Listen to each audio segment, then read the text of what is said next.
Friends, మీరు కేవలం 10th class pass అయి ఉంటే నెలకు 39,000 జీతం ఇచ్చే పర్మనెంట్ సెంట్రల్ గవర్నమెంట్ జాబ్కి అయితే మీరు అప్లై చేసుకోవచ్చు. ఈ జాబ్కి అప్లై చేయడానికి మీకు ఎటువంటి ఎక్స్పీరియన్స్ కూడా అవసరం లేదు. అండ్ ఇంకొక ఇంపార్టెంట్ థింగ్ ఏంటంటే ఈ జాబ్ సెలెక్షన్ ప్రాసెస్లో మీకు ఎటువంటి ఇంటర్వ్యూ కూడా ఉండదు. అంతేకాదు, ఈ జాబ్కి చాలా మందికి తెలియని ఒక సీక్రెట్ రీజన్ వల్ల కాంపిటీషన్ చాలా అంటే చాలా తక్కువగా ఉండబోతుంది. ఆ రీజన్ ఏంటి, అప్లై చేసేటప్పుడు ప్రతి ఒక్కరు చేసే అతిపెద్ద తప్పేంటి అండ్ ఎలా అప్లై చేయాలా అన్న ప్రాసెస్ని ఈ వీడియోలో క్లియర్గా ఎక్స్ప్లెయిన్ చేశాను. సో వీడియోని ఎక్కడ స్కిప్ చేయకుండా ఎండ్ వరకు చూడండి. వీడియోలోకి వెళ్ళే ముందు మీ నుంచి నేను కోరుకునేది ఒక చిన్న సపోర్ట్ మాత్రమే. వీడియోని లైక్ చేసి ఇప్పుడే ఛానల్లో సబ్స్క్రైబ్ చేసుకోండి. ఇంకా వీడియోలోకి వెళ్తే నేను స్టార్టింగ్లో చెప్పినట్టు ఈ జాబ్కి ఎందుకు కాంపిటీషన్ ఇంత తక్కువగా ఉన్నది, ఎందుకంటే ఈ నోటిఫికేషన్కి మీరు ఆన్లైన్లో అప్లై చేయకూడదు. అలా అనేది చేతితో రాసి పంపించే అప్లికేషన్ కూడా కాదు. ఈ నోటిఫికేషన్లో పేజ్ నెంబర్ 23కి వెళ్తే మీకు ఇప్పుడు స్క్రీన్ మీద కనిపిస్తున్న అప్లికేషన్ ఫామ్ని ల్యాప్టాప్లో ఓపెన్ చేసి మీరు MS వర్డ్ ద్వారా మీ డీటెయిల్స్ అన్ని ఎంటర్ చేసి ఆ డీటెయిల్స్ ఎంటర్ చేసిన ఫామ్ని మీరు ప్రింట్ తీపించుకొని వాళ్ళకి పంపించాల్సి ఉంటుంది. సో ఈ అప్లికేషన్ అనేది మీకు సపరేట్గా అయితే ఏం లేదు, మొత్తం ఈ నోటిఫికేషన్లోనే మెన్షన్ చేసినారు వాళ్ళు. కాబట్టి నేను మీకోసం అని ఈ అప్లికేషన్ని సపరేట్గా PDF చేసి రెడీగా పెట్టాను. మీకు ఎవరికైతే ఈ అప్లికేషన్ కావాలనుకుంటారో వాళ్ళందరికీ కింద PDF అని కామెంట్ చేస్తే వాళ్ళందరికీ నేను తయారు చేసిన అప్లికేషన్ ఫామ్ని డైరెక్ట్గా సెండ్ చేస్తాను. సో ఇప్పుడే కామెంట్స్లోకి వెళ్ళి PDF అని కామెంట్ చేయండి. కామెంట్ చేసిన ప్రతి ఒక్కరికి ఆ PDF నేనే పంపిస్తాను. మీరు డైరెక్ట్గా ఆ PDFని డౌన్లోడ్ చేసుకొని సిస్టంలో మీ డీటెయిల్స్ అని ఎంటర్ చేసి ఆ ఎంటర్ చేసిన డీటెయిల్స్ని ఒక A4 పేపర్లో జిరాక్స్ తీపించుకొని ఆ ప్రింట్ని మీరు పంపించాల్సి ఉంటుంది వాళ్ళకి. ఒకవేళ మీరు ప్రింట్ తీసి చేతితో ఫామ్ని నింపి పంపిస్తే అప్లికేషన్ రిజెక్ట్ అవుతుంది అని వాళ్ళు క్లియర్గా మెన్షన్ చేసినారు. ఇక్కడ చాలామంది సరిగ్గా చదవకుండా చేతితో రాసి పంపించి రిజెక్ట్ అయిపోతారు.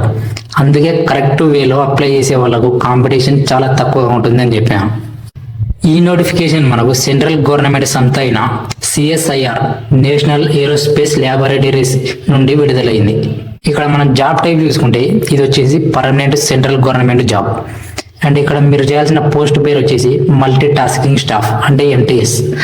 సో దీనికి ఎవరెవరు అప్లై చేసుకోవచ్చు, ఎవరెవరు ఎలిజిబుల్, AP అండ్ తెలంగాణతో పాటు భారతదేశంలో ఉన్న అన్ని రాష్ట్రాలకు సంబంధించిన మేల్ అండ్ ఫీమేల్ క్యాండిడేట్స్ ఎవరైనా అప్లై చేసుకోవచ్చు.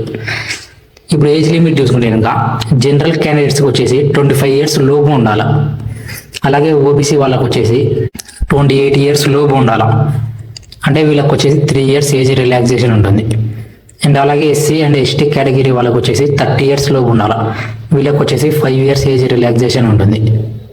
సో ఇప్పుడు మనం ఎడ్యుకేషన్ క్వాలిఫికేషన్ చూసుకుంటే మీరు కేవలం 10th క్లాస్ పాస్ అయితే సరిపోతుంది. మీకు ఎటువంటి ఎక్స్పీరియన్స్ లేకపోయినా లేదా మీరు ఫ్రెషర్ అయినా మీరు ఎవరైనా అప్లై చేసుకోవచ్చు. అండ్ శాలరీ డీటెయిల్స్ చూసుకుంటే లెవెల్ 1 పే స్కేల్ ప్రకారం బేసిక్ పేతో పాటు సెంట్రల్ గవర్నమెంట్ అలవెన్సెస్ అన్ని కలుపుకొని స్టార్టింగ్ శాలరీని మీకు 39,000 వరకు వస్తుంది. ఇప్పుడు మనం జాబ్ రోల్ చూసుకుంటే కనుక ఈ ఉద్యోగంలో మీరు ఏం పని చేయాల్సి ఉంటుంది, ఏరోస్పేస్ ల్యాబొరేటరీలో ఆఫీస్ ఫైల్స్ మెయింటైన్ చేయడం, రికార్డ్స్ చూసుకోవడం, సెక్షన్స్ క్లీన్గా ఉండేలా చూడడం అండ్ ఆఫీస్ మెయింటెనెన్స్ బాధ్యతలని మీరే చూసుకోవాల్సి ఉంటుంది. ఇప్పుడు మన సెలెక్షన్ ప్రాసెస్ చూసుకుంటే కనుక ఇక్కడ మీకైతే ఎటువంటి ఇంటర్వ్యూ లేదా ఫిజికల్ టెస్ట్ ఏమీ ఉండదు.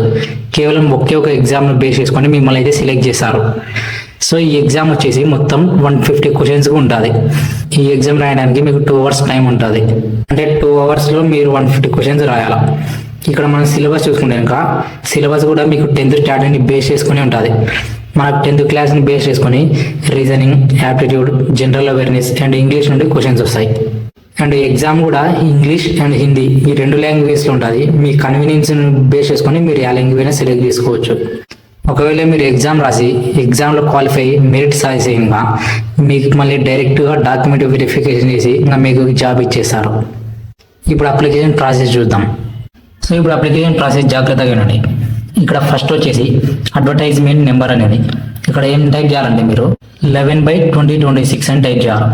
తర్వాత పోస్ట్ కోడ్ అంటే మీ ఊరి పోస్ట్ కోడ్, తర్వాత నేమ్ ఆఫ్ ద క్యాండిడేట్. ఇక్కడ వాళ్ళు క్లియర్గా మెన్షన్ చేసినారు బ్లాక్ లెటర్స్ ఓన్లీ. అంటే మీరు ఈ పేరు అనేది ఇట్లా సేమ్ ఇట్లా తిక్కుగా బ్లాక్ కలర్లో ఉండేటట్టుగా మీరు టైప్ చేయాలి. తర్వాత మీ ఫాదర్ లేదా మీ మదర్ నేమ్ ఎంటర్ చేయండి. తర్వాత మీ డేట్ ఆఫ్ బర్త్ ఎంటర్ చేయండి. తర్వాత age as on closing date, అంటే మీకు ఇప్పుడు ఇది అప్లై చేసే దానికి కరెక్ట్ ప్రస్తుతానికి ఈ రోజుకి మీకు ఎన్ని ఇయర్స్ ఉన్నాయి, ఎన్ని మంత్స్ ఉన్నాయి, మీకు ఎన్ని డేస్ ఉంది, లైక్ మీ ఏజ్ని ఇక్కడ మెన్షన్ చేయాలి క్లియర్గా. తర్వాత మీ జెండర్ని సెలెక్ట్ చేసుకోండి ఇక్కడ. తర్వాత రిలీజియన్, అంటే మీకు ఏ రిలీజియన్ కిందకి వస్తారు. తర్వాత మీ క్యాస్ట్. తర్వాత పీడబ్ల్యూడి, మీరు నోనా, మీరు ఒకవేళ పీడబ్ల్యూడి కిందకి వస్తే మీరు అని లేదంటే నో అని పెట్టేసేయండి. తర్వాత ఎక్స్ సర్వీస్ మెన్, మీరు ఇంతకుముందు ఏమన్నా గవర్నమెంట్ దాంట్లో ఏంటి ఏమన్నా సర్వీస్ చేసినారా లేదా, ఎస్ఆర్ నో పెట్టేసేయండి.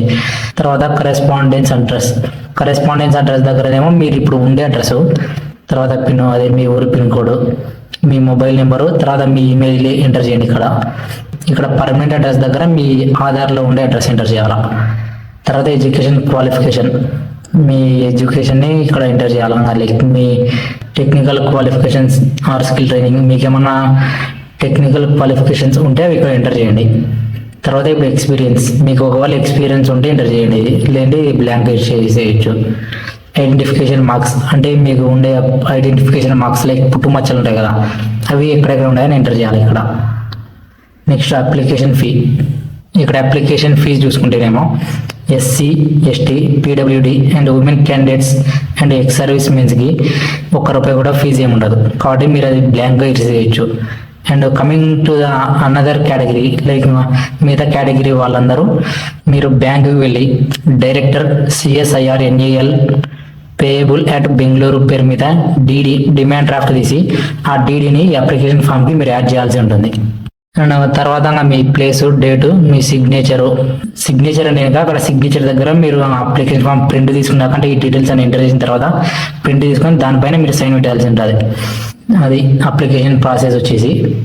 తర్వాత మీరు అప్లికేషన్ ఫామ్ ప్రింట్ తీసుకున్న తర్వాత దీనికి వచ్చేసి మీరు మీ 10th class marks memo and మీరు ఒకవేళ ఇంటర్ కంప్లీట్ అయితే మీ ఇంటర్ మేమో కూడా యాడ్ చేసి and me Aadhaar card xerox కూడా ఈ అప్లికేషన్ ఫామ్కి పిన్ చేసి, తర్వాత ఈ పిన్ చేసిన పేపర్స్ అన్నింటినీ మీరు ఒక ఎన్వలప్ కవర్లో ఉంచి ఆ కవర్ పైన మీరు ఏ పోస్టుకు అప్లై చేస్తున్నారు అని క్లియర్గా రాసి స్పీడ్ పోస్ట్ లేదా కొరియర్ ద్వారా మాత్రమే వాళ్ళ అడ్రస్కి పంపించాల్సి ఉంటుంది.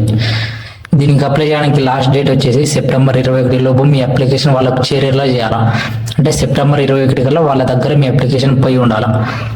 ఇప్పుడు పోస్టింగ్ డీటెయిల్స్ చూసుకుంటే మీకు స్టార్టింగ్ పోస్టింగ్ వచ్చేసి బెంగళూరులో ఉంటుంది మ్యాక్సిమం. ఆ తర్వాత ఆల్ ఇండియాలో మీరు ఎక్కడైనా మీకు ట్రాన్స్ఫర్ పెట్టుకోవచ్చు. కేవలం 10th క్లాస్ని బేస్ చేసుకుని ₹1 కూడా ఖర్చు లేకుండా పర్మనెంట్ సెంట్రల్ గవర్నమెంట్ జాబ్ సాధించే బెస్ట్ ఛాన్స్ ఇది. మీకు ఎలాంటి డౌట్స్ ఉన్నా కింద కామెంట్ సెక్షన్లో అడగండి, తప్పకుండా ప్రతి కామెంట్కి రిప్లై ఇస్తాను. మీ ఫ్రెండ్స్లో ఎవరైనా 10th క్లాస్ జాబ్స్ కోసం వెయిట్ చేస్తుంటే వాళ్ళకి ఈ వీడియోని వెంటనే షేర్ చేయండి.